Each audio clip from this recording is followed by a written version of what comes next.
and welcome. My name is Delane, and we're here today to talk with Consciousness Mercredan, which is channeled by Trance Medium Francis Evans. Today we're going to be asking Mercredan about divine will versus my will, my own personal will, and how we can shift that awareness to become more aware of divine will. If you like this video, please like it and enjoy it and subscribe to keep updated, and please add any questions or topic suggestions in the comment box for future sessions. Now we're going to cross to Francis and see what Mercredan has to say to us today. Over to you, Francis. Mm-hmm.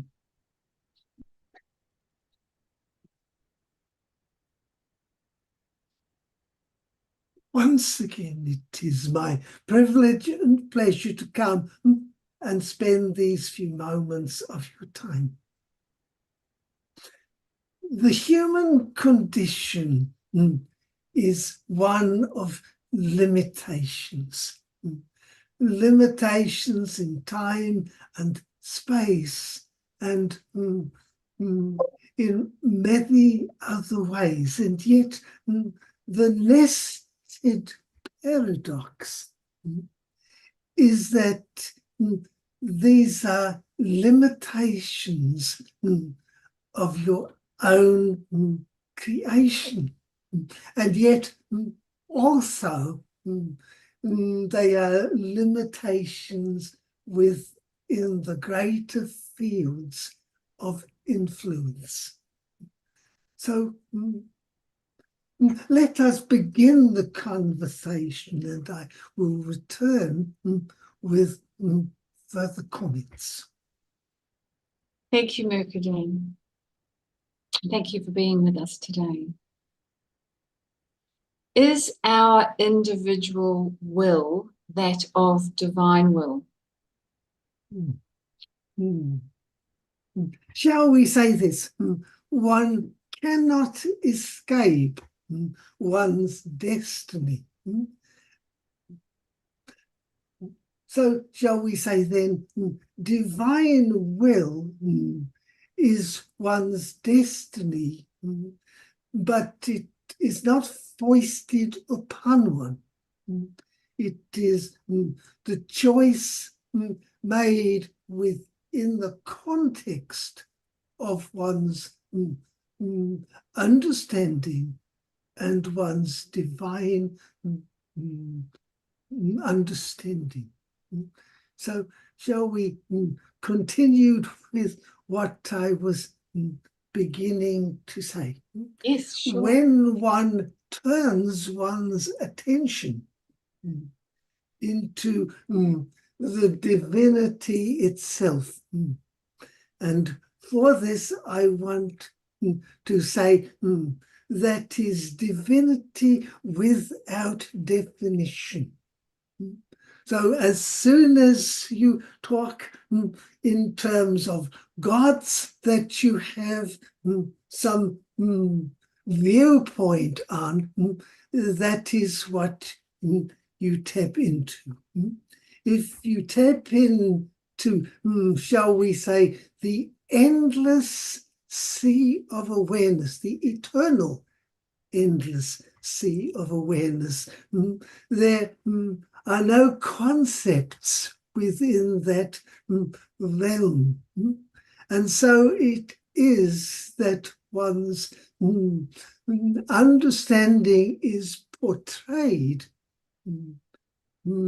for your own evolution. Then you are in the position to re-evaluate the limitations one has placed upon one, on oneself.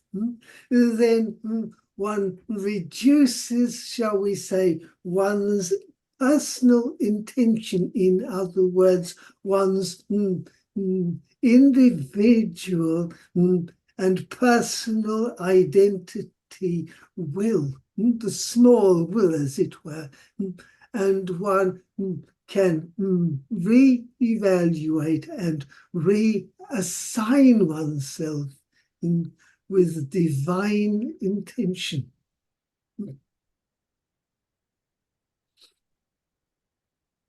Does that clarify? Yes, thank you. So what depends on us becoming more aware of the positive versus the destructive will?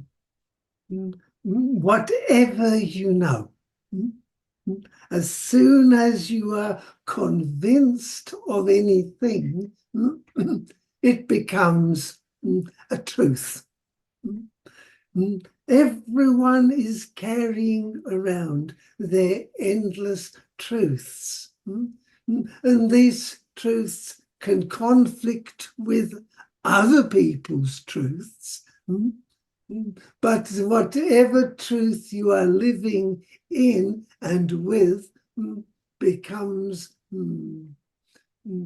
obvious and, shall we say, the potential is delivered in form. So the form then is a limitation within time and space.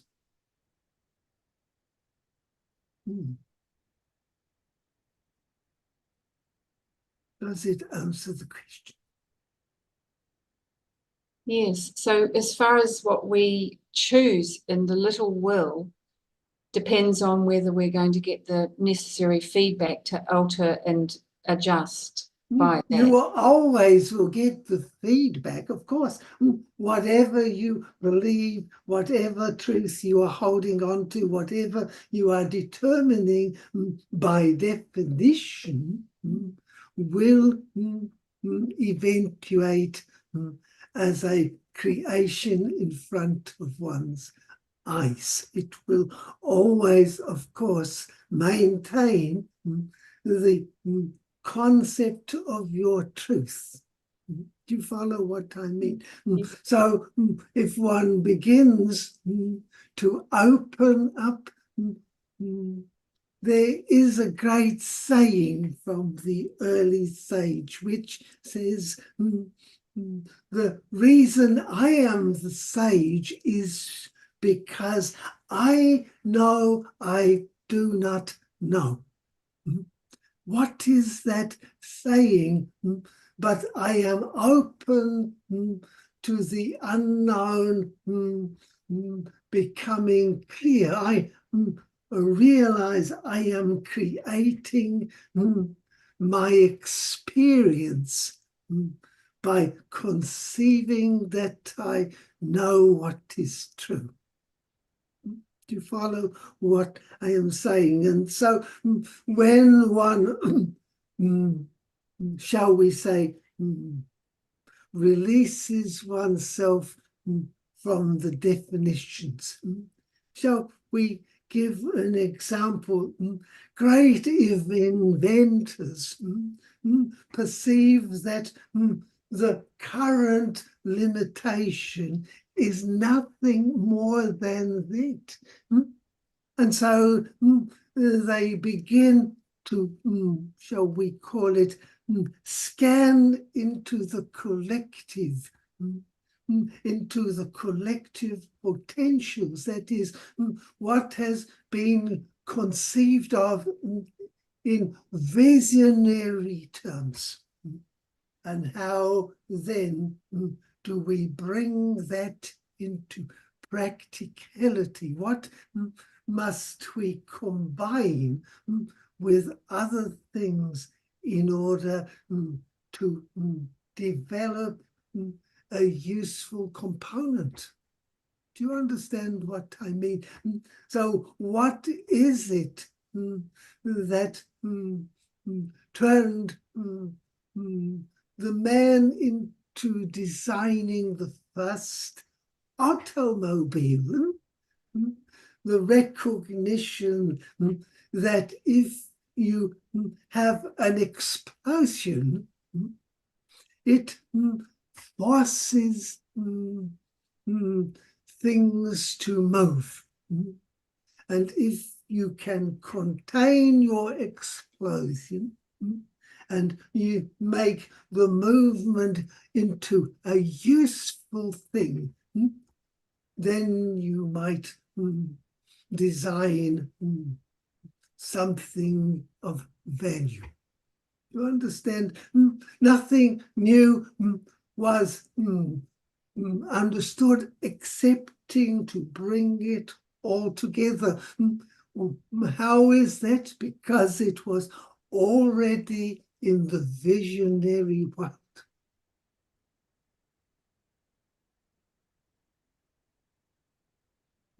And so when you begin to drop your ideas of certainty, that things are determined outside of self, then you open the doors to, shall we call it, visionary potential. I want to say this is nothing new, has been talked about for centuries in your time, ever since the world of limitations was breached.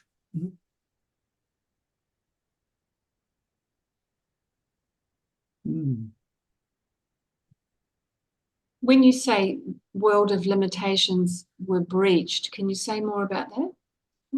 Shall we say, at the time you called this the Industrial Revolution, the scientific revolution. You understand, the old concepts of limitation were broken, and a new world was delivered.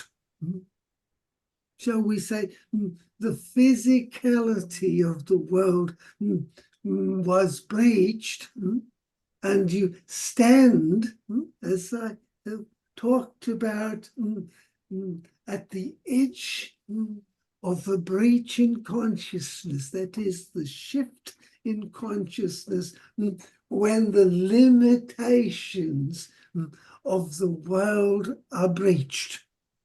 You understand? Then you begin to realize that what one experiences is determined by the limitation of one's personal certainties, shall we say, described in definition, that is described by language.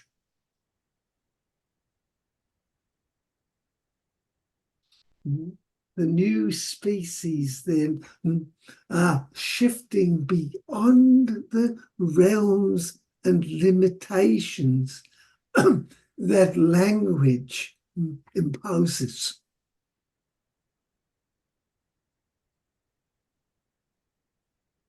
This is a slow evolutionary process.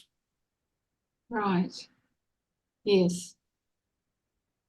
So with that breach of the limitations, you saying that the forerunners, as you say, maybe the inventors, bring the new technology, then if you currently stay in your own limited truth, you won't experience it? Or are you saying everybody is forced to experience it?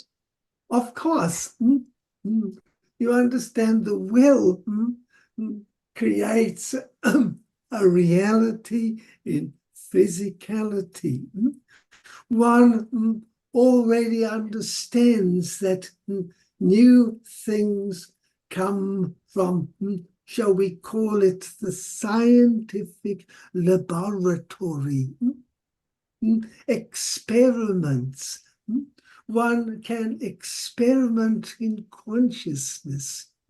One can delve into the inner realms of potential and master its manifestation. Others around with limited beliefs will automatically say you are deluded, it is not possible, and so on. And you have to allow that to occur and not to influence how you manifest your life. Of course, you gain knowledge by experience. You do not gain knowledge by reading about it.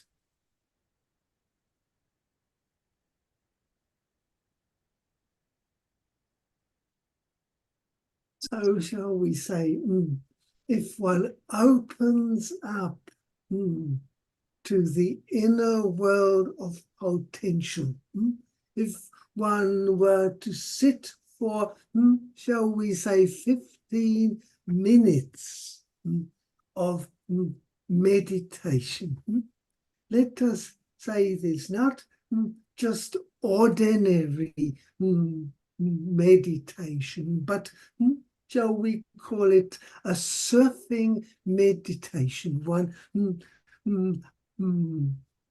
places one's attention on potentials within the collective unconsciousness.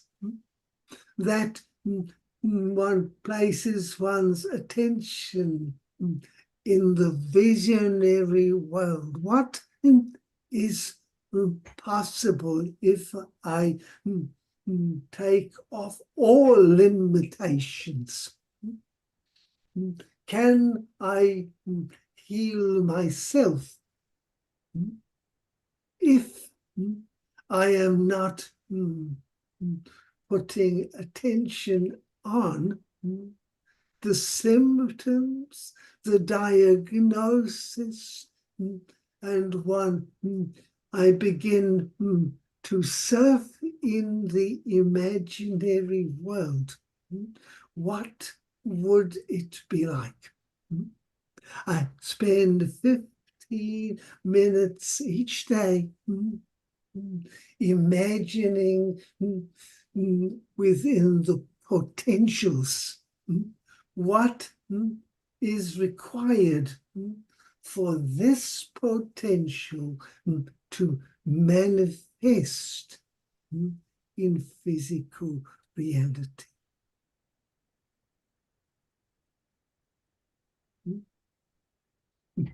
And each day review, what have I put in place that is blocking this potential? So if I got this right, we place an intention into the potential, or we're waiting for the potential to deliver a possibility to us. One's placing one's attention. First of all comes the attention. Where are you putting your thoughts? Where are you, what are you attending to? Where is your energy going? Is it moving towards, shall we say, activating potential, or is it streaming in to feed limitation?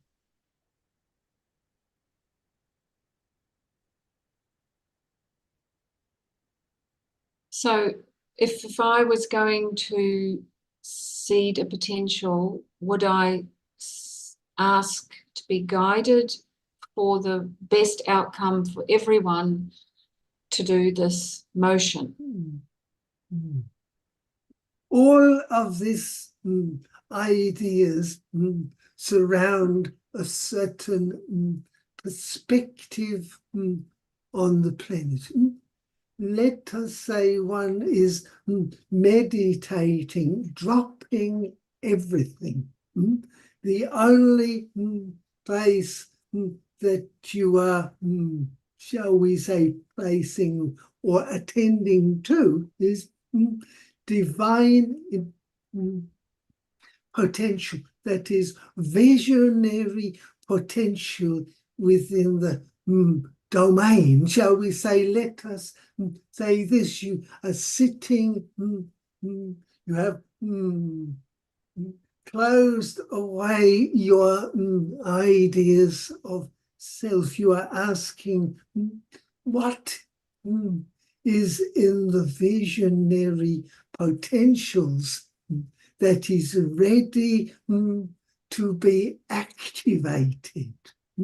What are human consciousness ready to accept as a vision being manifestly demonstrated? And what you will find is immediately your consciousness begins to tap into possibilities. They are all around. As I have said before, opportunities are prevalent all around, waiting for someone to actuate with them. You understand what I am doing? I am saying, as soon as they appear, also what appears is the limitations. There is a concept that before one can see the divine, first one has to deal with the demons. One is automatically, priorly brought to one's deeper side, that is the forces that are keeping you in check. The fears and the angers, the jealousies, the lack of forgiveness, all of these are demons that challenge one and use up one's energy. One sucks the energy out of life. And as soon as one acknowledges the demons, they are dissipated, shall we say, and one's ability to perceive the divine, that is, the divine potentials, then one begins to understand one's divine will.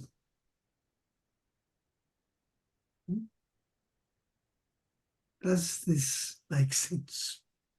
Yes, I understand. I just also am aware that dropping the fears, the limitations, depend on the consciousness about our limitations, doesn't it? Also, it means one has to challenge the truth that prior experience seems to have manufactured. In other words, one has to acknowledge that one created the life one is experiencing out, shall we say, of the inability to see it as it is. And so one is left with the remnants of past experiences left in the ephemeral world, that is the emotional world, left as all of these fears and resentments, angers and disappointments and all of the other things. And when one acknowledges, these are my creations from whatever realm that is, whether this life or any others that remain undealt with. Because fear generates courage. If one is frightened to go out in the street and one does so, you have to have courage. And courage generates courage, as does fear generate more fear. If one is angry and one finds forgiveness, truly forgiveness, one is released from the anger. You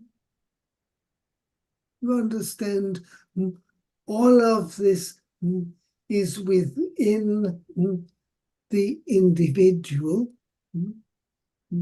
and also influencing their own field and the fields around them.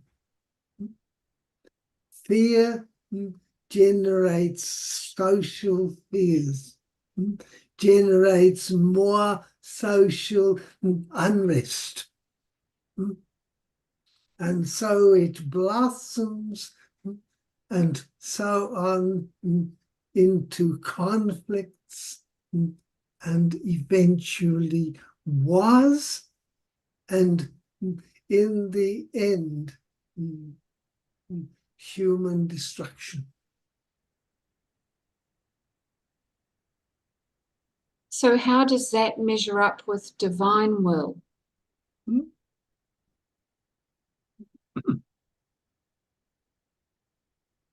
Shall we say divine will recognizes this is a play acted out in consciousness, but it is not the end of, shall we say, eternity. One can destroy one's planet, and yet the planet continues on. That is the paradox. Those who are free of it continue on uninterrupted, as if it never occurred. Of course, so shall we say there have been other versions of your planet that have not survived. And those that stood with it did not survive with it either. And yet it appears in one's background as history and so on. So shall we say divine will is that which keeps the laws operating in place for the validation and the approval of individuals who align their personal will with the great unfolding plan. let the plan unfold.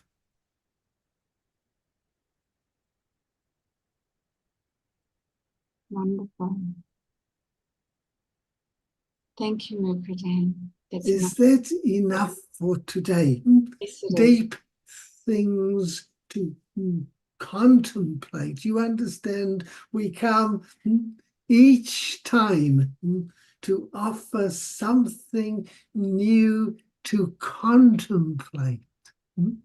Contemplation either provides your own answers or your own further questions. Thank you and goodbye.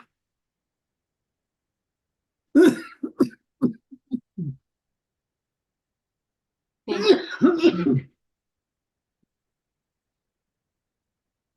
So, if you like today's session, please click the like button and subscribe and keep updated. And if you're interested in asking Mercredan your own questions, Mercredan offers a great guidance on how to clear your personal blocks or finding your life path or dealing with challenges to do with relationships, careers, health, and more in our 60-minute private channeling sessions. The link is in the description below. So we'll be here again in 4 days where Libby will be talking more about spiritual development, personal development. And we hope you enjoy all our sessions. Bye for now.